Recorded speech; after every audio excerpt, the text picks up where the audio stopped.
शुभ अभिनंदन पिला माने मयूरभंज शिक्षा संयोगर प्रेरणा रे आज 10म श्रेणी जीव विज्ञान बहिर जनन विषय पढ़िबा। ए जनन अध्याय रे आज आमे पढ़िबा प्राणी मानकर जनन। केतक प्राणी अछंती से माने अलिंगी जनन प्रक्रिया रे वंश विस्तार करुथला बेले आउ केतक अछंती केवल लिंगीय जनन प्रक्रिया वंश विस्तार करंती। किंतु एमिति भी किछि प्राणी अछंती जो माने उभय लिंगीय एवं अलिंगी जनन रे वंश विस्तार करंती। तेबे आजिर आमर आलोच्य विषय होछि प्राणी मानकर अलिंगी जनन। प्राणी मानकर अलिंगी जनन दुई प्रकार। प्रथमतः हला आमर विभाजन एवं द्वितीयटी हला कलिकन बा करकद्गम। विभाजन पुणी दुई प्रकार, द्विविभाजन बहु विभाजन। करकद्गम पुणी दुई प्रकार, बाह्य करकद्गम अंत करकद्गम एवं आउ गोटे स्पेशल पढ़िबा स्वतंत्र भाव में पुनरुद्भवन रिजेनेरेशन। तेबे आजिर आलोच्य विषय को आमे उदाहरण नहीं पढ़िबा। द्विविभाजन रे उदाहरण नेबा एमिबार, पारामेसियम रो एवं यूग्लिनार। बहु विभाजन रे उदाहरण नेबा से एमिबा एवं प्लाज्मोडियम रो। बाह्य करकद्गम रे उदाहरण नेबा हाइड्रार, अंत करकद्गम रे उदाहरण नेबा स्पंज रो एवं पुनरुद्भवन रे आमे एमिबार उदाहरण नै कि ए विषय वस्तु को आगो को जिबा। ताले पिला माने आरंभ करिबा प्रथमे द्विविभाजन। द्विविभाजन को आमे एमिबार उदाहरण नहीं बुझिबा। एमिबा मधुर जल रे बास करे। अनुकूल परिस्थिति रे जेतेबेले परिवेशर तापमात्रा प्राय 25 डिग्री सेल्सियस एवं प्रचुर खाद्य पदार्थ मिलु थाए सही समय रे एमिबार शरीर वृद्धि घटे। सर्वबृहत आकार रे पहुंचिया परे निजर कूटपाद गुड़िक प्रत्याहार करी यह प्राय गोल आकार धारण करे। यह आउ खाद्य ग्रहण करे नहीं और कोष विभाजन पाई प्रस्तुत हुए। समविभाजन द्वारा गोटे मातृ एमिबारु दुईटी अपत्य सृष्टि हुए। आमे जेमिति चित्र रे देखि पारुछे। अपत्य मानकर शरीर रे कूटपाद सृष्टि हुए। कूटपाद सहाय्य रे एमाने परिवेशरु खाद्य संग्रह करी स्वाधीन भाव रे स्वाभाविक जीवन यापन करंती। एही प्रक्रिया संपूर्ण हबाकू प्राय 30 मिनिट समय लागे। पिला माने द्विविभाजन परी एक सरल प्रक्रिया रे वंश वृद्धि करुथबारु एमिबार वृद्धावस्था न थाए और एहार प्राकृतिक मृत्यु नाही। से सबु दृष्टिरु एमिबा अमर अटे।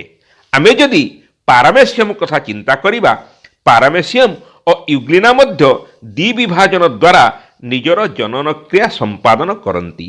किंतु पारामेसियम रे कोष विभाजन अनुप्रस्थ पृष्ठ रे संपादित होउथला बेले यूग्लिना रे एहा अनुलंब भाव रे होई थाए। तेणु यूग्लिनार विभाजन को अनुलंब भाव रे होउथबारु याकू अनुलंब द्विविभाजन बोली कहा जाए। ताहले एई थिला आमर द्विविभाजन। आमे उदाहरण नेले कहार कहार एमिबा, पारामेसियम एवं यूग्लिनार। वर्तमान आलोचना करिबा बहु विभाजन विषय रे। एई बहु विभाजनर प्रथम उदाहरण एमिबा।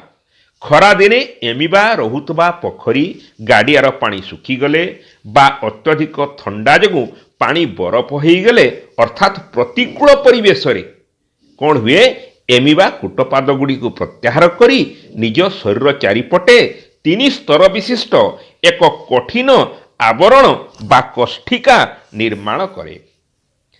एही समय रे तार चयापचय क्रिया ह्रास पाए। बारंबार न्यष्टि विभाजन द्वारा एमिबा शरीर रे 500 रु 600 टी छोट छोट न्यष्टि तैयारी हुए। प्रत्येक न्यष्टि किछि परिमाण रे कोष जीवक द्वारा आवृत होई रहे। एहीपरि भावरे सुष्ट अपत्य गुड़िकू कुनी एमिबा बा एमिबुला कहा जाए।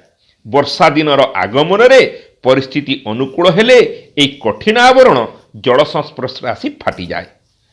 कोष्ठिका भितरे थिबा अपत्य कुनी एमिबा माने बाहर को चली आसंती। परे सेमानंक शरीर रे कूटपाद सृष्टि हुए और सेमाने परिवेशरु खाद्य ग्रहण करी साधारण जीवन यापन करंती। ଏମିବାର ଏହି ପ୍ରକାର ବହୁବିଭାଜନ ଜନନ ପ୍ରକ୍ରିୟାକୁ ସ୍ପୋରୁଲେସନ୍ ମଧ୍ୟ କୁହାଯାଏ। ମଣିଷଠାରେ ମ୍ୟାଲେରିଆ ରୋଗ ସୃଷ୍ଟି କରୁଥିବା ପ୍ଲାସ୍ମୋଡିୟମ୍ ମଧ୍ୟ ବହୁ ବିଭାଜନ ଦ୍ୱାରା ନିଜର ବଂଶ ବିସ୍ତାର କରିଥାଏ। ତାହେଲେ ଏହି ହେଲା ବହୁ ବିଭାଜନ ବିଷୟରେ ପିଲାମାନେ ଆମେ ଉଦାହରଣ ନେଲେ ଏମିବା ଏବଂ ପ୍ଲାସ୍ମୋଡିୟମର। ଏବେ ଆଲୋଚନା କରିବା କରକଦ୍ଗମ। କରକଦ୍ଗମର ପ୍ରଥମ ପ୍ରକାର ହେଲା ବାହ୍ୟ କରକଦ୍ଗମ। ଏହି ବାହ୍ୟ କରକଦ୍ଗମ ଅନୁକୂଳ ପରିବେଶରେ ହାଇଡ୍ରା ମାଧ୍ୟମରେ ହୋଇଥାଏ। ପରିବେଶରେ ଯେତେବେଳେ ଅନୁକୂଳ ଓ ଖାଦ୍ୟପଦାର୍ଥ ପ୍ରଚୁର ଭାବରେ ମିଳେ ସେତେବେଳେ ସୁସ୍ଥ ଏବଂ ବୟପ୍ରାପ୍ତ ହାଇଡ୍ରା କରକଦ୍ଗମ ଉପାୟରେ ବଂଶ ବିସ୍ତାର କରିଥାଏ। ପ୍ରାରମ୍ଭିକ ଅବସ୍ଥାରେ ହାଇଡ୍ରା ଶରୀର ମଧ୍ୟରେ ଏକ ନିର୍ଦ୍ଦିଷ୍ଟ ପ୍ରକାର କୋଷ ଏକାଠି ହେବା ଦ୍ୱାରା ଏକ ଛୋଟ ଆବୁ ପରି କରକ ସୃଷ୍ଟି ହୁଏ। ଏହି ଅଞ୍ଚଳକୁ କରକଦ୍ଗମ ଅଞ୍ଚଳ କୁହାଯାଏ।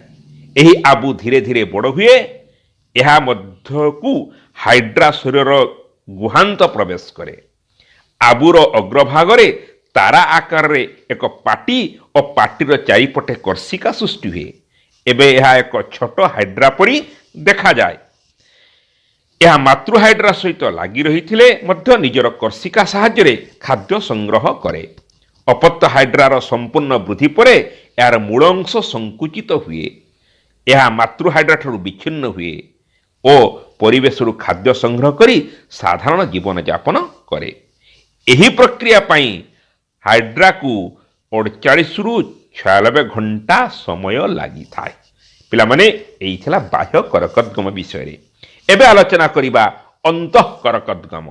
ପ୍ରତିକୂଳ ପରିବେଶ ଓ ଖାଦ୍ୟ ପଦାର୍ଥର ଅଭାବ ଦେଖାଦେଲେ ସ୍ପଞ୍ଜ ନିଜ ଶରୀର ଭିତରେ ଗେମୁଲ ତିଆରି କରେ। ଏହି ପ୍ରକ୍ରିୟାର ପ୍ରାରମ୍ଭରେ ଏକ ସ୍ୱତନ୍ତ୍ର ପ୍ରକାରର କେତେ କୋଷ ଆର୍କିଓସାଇଟ୍ ଏକତ୍ରିତ ହୁଅନ୍ତି। ଏଗୁଡ଼ିକର ଚାରିପଟେ ଏକ କଠିନ ଆବରଣ ସୃଷ୍ଟି ହୋଇ ଏହା ଗେମୁଲରେ ପରିଣତ ହୁଏ। ମାଇକ୍ରୋପାଇଲ୍ ନାମକ ଏକ ରନ୍ଧ୍ର ଦ୍ୱାରା ଏହା ବାହାରକୁ ଖୋଲାଥାଏ। ପରିବେଶ ଅନୁକୂଳ ହେଲେ ଗେମୁଲ ଭିତରେ ଥିବା କୋଷଗୁଡ଼ିକ ମାଇକ୍ରୋପାଇଲ୍ ବାଟ ଦେଇ ବାହାରକୁ ଆସି ନୂଆ ସ୍ପଞ୍ଜ ସୃଷ୍ଟି କରନ୍ତି।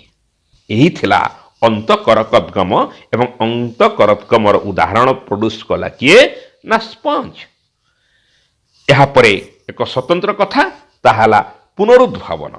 ପୁନରୁଦ୍ଭାବନ ଯାହାକୁ ଆମେ ଇଂରାଜୀରେ କହୁ ରିଜେନେରେସନ୍।